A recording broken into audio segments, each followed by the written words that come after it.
Terima kasih Anda masih menyaksikan Kompas Petang, Saudara. Komnas HAM datang ke Kabupaten Pati untuk mendalami penyebab demo di depan kantor Bupati Pati Sudewo yang berakhir ricuh dan mengakibatkan korban luka dari polisi maupun massa.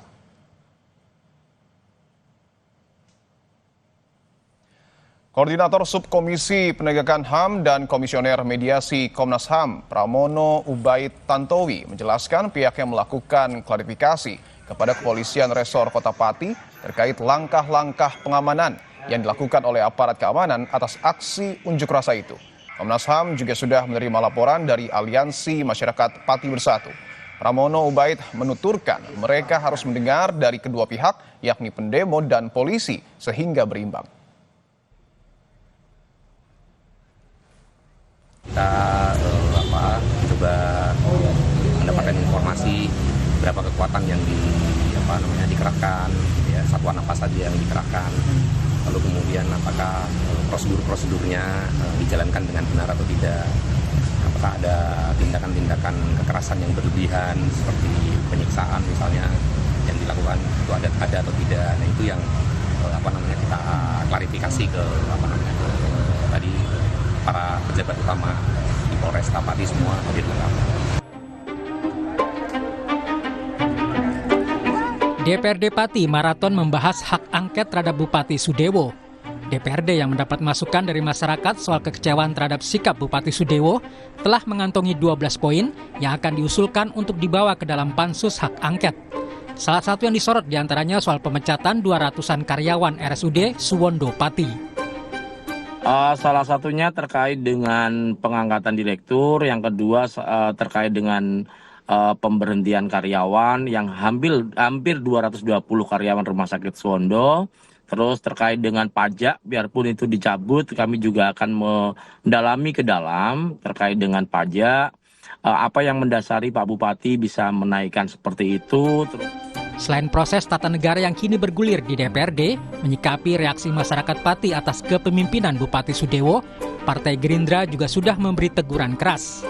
Gerindra berkomitmen mengawal proses yang menimpa Bupati Sudewo. Beliau sudah diberi teguran yang keras, ya. Bapak Presiden juga sudah memberi perhatian, Sekretaris Jenderal DPP Partai Gerindra juga sudah memberikan teguran, dan kami akan terus mengawal dan memperbaiki. Tim Pansus Hak Angket memiliki waktu 60 hari untuk mengelola aspirasi warga Pati yang ingin Bupati Sudewo lengser dari jabatannya. Namun, Bupati juga harus tetap bekerja, jangan sampai pelayanan publik terganggu akibat proses yang tengah bergulir di DPRD. Tim Liputan Kompas TV.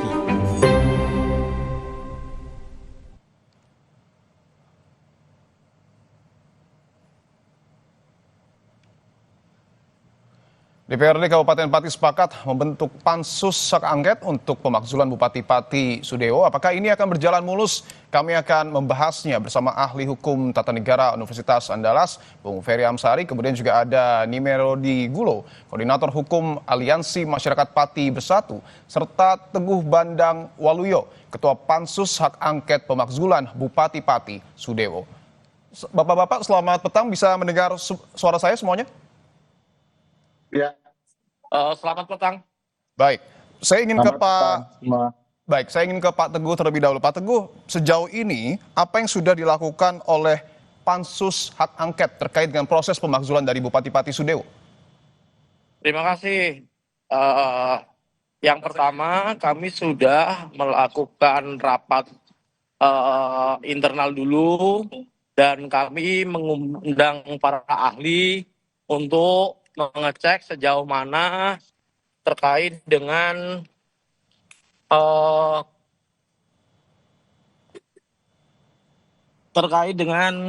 Ya, silakan Pak. Halo? Ya, silakan Pak. Dilanjutkan. Ya, kami sudah jalan, Mas. Hari ini kami awalnya sudah rapat internal dengan tim ahli sekaligus akademisi. Kami harus ngecek dulu apakah proses yang kami jalani ini sudah betul atau tidak. Kami tidak mau proses ini nanti di pertengahan jalan ada problem atau kita ada permasalahan terkait administrasi dan yang lain, Mas. Terus yang kedua, kami sudah mengumpulkan data-data termasuk berapa yang harus kita masukkan ke dalam pansus. Kami ada 12 item data-data yang sudah kami siapkan, dan alhamdulillah itu juga masukan dari teman-teman aliansi Kabupaten Pati.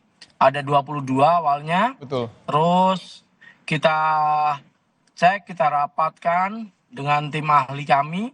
Ada 12 butir yang sudah kami sepakati, dan alhamdulillah 2 hari kami bekerja sudah jalan 1 item yang sudah kami kerjakan, Mas. Pak Teguh, saya izin bertanya, karena saya juga kemarin sempat ke Pati dan saya mendapatkan informasi bahwa 22 item yang kemudian sudah diringkas menjadi 12 disebut memenuhi unsur pelanggaran yang dilakukan oleh Bupati Pati Sudewo. Betul demikian? Saya tidak bisa menyampaikan ini Pak Sudewo ini melanggar dan tidak, karena proses juga kami baru jalan. Tetapi dari 12 itu rasa-rasanya semakin kuat kami menguatkan pansus ini, karena data itu juga bukan hanya dari fraksi saja, tetapi juga teman-teman masyarakat, aliansi, tokoh agama, tokoh masyarakat memberi masukan, sehingga kami meyakini dari 12 itu mempunyai kekuatan yang sangat luar biasa, Mas. Oke, memiliki kekuatan yang sangat luar biasa terkait dengan 12 poin ini. Saya ingin ke Pak Gulo. Pak Gulo, apakah kemudian pernyataan yang kemudian tadi disampaikan oleh Ketua Pansus Hak Angket meyakinkan Anda bahwa Bupati Pati akan dimakzulkan? Baik, sebenarnya seperti yang dikatakan Pak Bandang tadi, bahwa dari hasil penyelidikan yang kemudian kita himpun oleh aliansi, ada 22 item yang saya sebut sebagai dosa hukum dari Pak Bupati Sudewo. Ketika kita serahkan itu, dan kemudian pansus kemudian lebih merampingkan lagi menjadi 12. Dari 12 ini saya pikir iya, karena memang ada banyak aspek hukum yang dilanggar oleh Pak Bupati, dan saya berharap itu ya pansus akan lebih serius, terutama dalam soal kajian hukumnya, agar ini tidak menjadi alasan cacat formal dan alasan cacat material ke Mahkamah Agung kelak. Sejauh ini menurut Anda Demikian. proses dari Pansus Hak Angket ini sudah berjalan sesuai dengan aturan, sudah berjalan secara transparan? Ya, sampai saat ini kita akan pantau, dan saya lihat memang tim pansus ini saya pikir serius, dan Pak Bandang sendiri saya lihat sangat serius. Oke. Karena ini kan aspirasi masyarakat. Baik. Dan kita sudah berharap dan mendesak pihak pansus serius. Baik. Karena memang ini fakta, bukan dibuat-buat. Baik, saya ingin ke Bung Ferry Amsari, bahwa tadi sudah disebutkan, Bung Ferry, 12 poin yang kemudian disebut dilakukan pelanggaran oleh Bupati Pati ini kuat indikasinya dilakukan oleh Bupati Sudewo. Apakah menurut Anda ini akan berujung pemakzulan atau mungkin bisa saja digembosi di tengah jalan? Ya, karena ini masuk ke ruang politik ya, hak angket maupun nanti akan berujung kepada pemakzulan, tentu selalu ada 2 kemungkinan.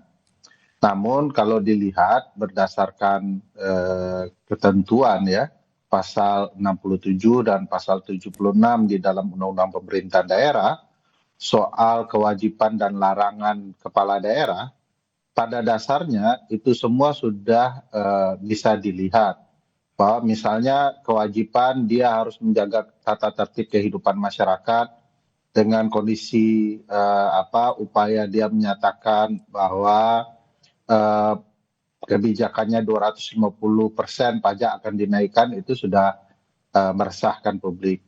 Perlu diingat bahkan poin meresahkan publik itu ada di pasal 76, bahwa seorang kepala daerah dilarang ya membuat kebijakan yang mampu menimbulkan keresahan publik.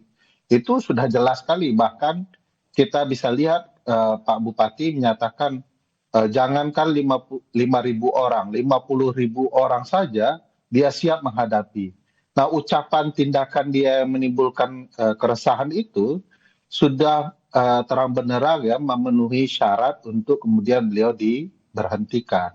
Sebagaimana ketentuan dari pasal 78 Undang-Undang Ya. Pemerintahan Daerah. Baik, Bung Ferry. Tapi yang kita tahu juga, Bung Ferry, bahwa sebelumnya Bupati Pati Sudewo sudah menyebutkan bahwa dirinya dalam tanda kutip tidak akan mundur karena dipilih secara demokratis oleh rakyat. Apakah ini upaya untuk kemudian Bupati Pati Sudewo berlindung di balik mekanisme konstitusi? Bukan. Jadi kalau beliau baca ketentuan undang-undang, sebenarnya kepala daerah bisa diberhentikan. Kan Bisa ada diberhentikan dan 3 bisa mundur kondisi. secara sendirinya? Iya, bisa mundur. Oke. Bung Ferry, Itu mohon maaf. mundur ya, ada 3 ya, meninggal dunia, mengenai PRD. Ya, Silakan, kan ada Bung 3 Ferry, tadi ya, sempat terputus. ketentuannya bahwa ya kan ada 3, 1 kemudian meninggal dunia, kedua mengundurkan diri, dan ketiga diberhentikan.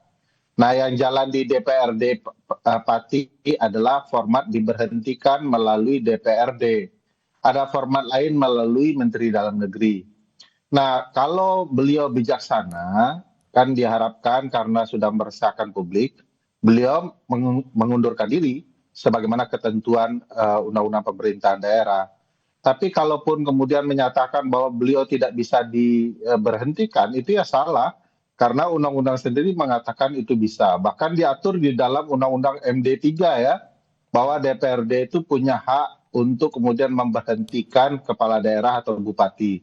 Sepanjang dihadiri oleh 3/4 sebagai mekanisme quorum di DPRD, lalu dari 3/4 yang hadir itu, maka kemudian 2/3-nya menyatakan untuk memberhentikan presiden, kepala daerah, maka dengan Baik. sendiri ya berhentilah kepala daerah itu ya. Baik, saya ingin ke Pak Gulo. Pak Gulo, bahwa kita sudah mendengar Pak Bupati ini responnya tidak mau mundur dalam tanda kutip karena setelah dipilih secara demokratis. Anda menilai bahwa hal ini merupakan upaya untuk kemudian berlindung di balik mekanisme konstitusi atau seperti apa? Ya, Ke saya ya. Ya, saya silakan Pak Gulo. pikir ya dia punya hak untuk menyatakan itu karena pasti dia akan diberikan masukan oleh tim ahli hukumnya. Tetapi saya yakin bahwa ketentuan yang sudah diatur di dalam berbagai peraturan perundang-undangan seperti yang dikatakan Pak Ferry itu sangat memungkinkan dan tidak mungkin tidak bisa dilakukan impeachment berdasarkan ketentuan yang ada. Nah, saya perlu sampaikan juga ya bahwa sebenarnya pernyataan-pernyataan Pak Bupati ini terakhir ketika dia mengatakan bahwa saya tidak mundur karena saya dipilih secara konstitusional dan yang demo itu adalah segelintir orang. Kata segelintir orang sebenarnya memancing lagi amarah orang karena itu ratusan ribu orang yang datang dan menganggap itu segelintir orang. Nah, karena itu sebenarnya situasi yang membuat panas ini sebenarnya bukan semata-mata karena kejengkelan warga terhadap beliau, tetapi karena dia selalu memproduksi kata-kata yang memancing masyarakat. Sudah ada masalah dipancing lagi. Seharusnya kan tidak begitu kalau beliau bijaksana untuk menyambut demo itu. Cukup aja mengatakan bahwa saya akan memperbaiki pemerintahan saya dan segala koreksi akan saya perbaiki. Ini kalau dipancing terus kata-kata ini pasti kemungkinan akan ada aksi berikutnya. Akan ada aksi berikutnya. Iya, karena begini ya, kita ini di Pati, kita tidak bisa mengidentifikasi siapa yang akan demo karena berbeda dengan tipologi demo-demo yang ada di tempat yang lain. Ini masing-masing begitu, masing-masing memuat misalnya pernyataan-pernyataan akan demo di berbagai tempat, itu nanti dengan sendirinya akan berhimpun kembali. Demo yang kemarin itu kan sebenarnya nggak diorganisir. Satu demi satu buat pernyataan di TikTok, lalu kemudian berhimpun bersama-sama. Sehingga apa yang dilakukan oleh pemerintah daerah termasuk pihak kepolisian untuk menjinakkan demo itu nggak bisa dijinakkan karena itu semua orang membuat satu kubu untuk mengorganisir demo-demonya. Jadi mau dia tahan misalnya dia akan rayu tim hukum misalnya, nggak bisa akan berhenti karena itu hampir semua satu RT dia buat sendiri organisir demonya. Tapi jadi ini Pak kalau Gulo, itu bahwa betul masyarakat sudah melakukan perlawanan yang begitu masif, tetapi kita tahu bahwa Gerindra Pusat juga menyebutkan akan mengikuti proses yang kemudian tengah berlangsung. Apakah Anda memaknai bahwa belum ada kehendak dari Partai Gerindra untuk meminta Bupati Pati Sudewo mundur dari jabatannya? Saya berpikir begitu ya, karena sampai sekarang harusnya Pak Presiden Prabowo yang berasal dari Gerindra, dia harusnya memberikan nasihat untuk mundur. Karena secara moral, beliau sudah nggak layak jadi pemimpin. Orang bayangkan aja sikap masyarakat ketika dia menyambut demo di tanggal 13 itu. Bayangkan itu dia bukan lagi dianggap sebagai pemimpin, sebagai orang yang menjadi contoh, yang menjadi orang tua, tapi dilemparin dengan aqua. Itu menunjukkan bahwa secara moralitas dia sudah nggak mampu menjadi teladan, dan masyarakatnya juga tidak menganggap dia sebagai orang tua, pemimpin yang akan mengayomi. Bagi saya, kalau saya lakukan begitu, saya mundur. Karena beribu-ribu orang, ratusan ribu orang sudah menyatakan diri bahwa Anda tidak layak.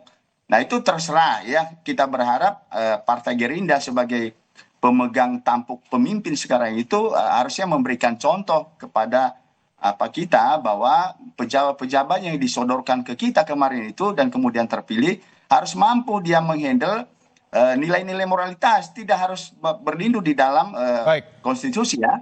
Ya.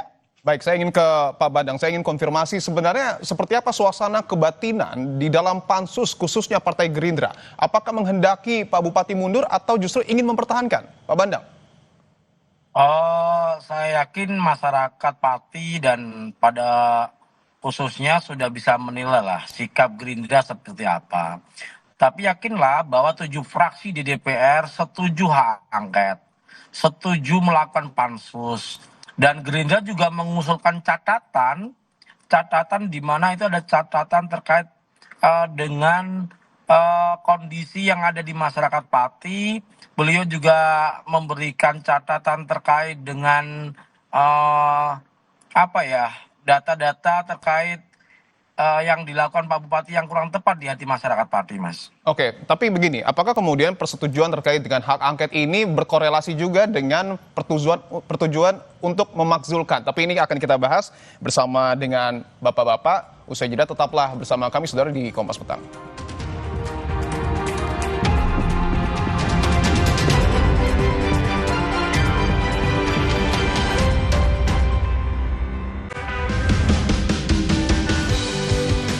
Di Hari Kemerdekaan, buka lembaran hari Anda dengan berita dan informasi yang menjadi referensi. Hormat senjata!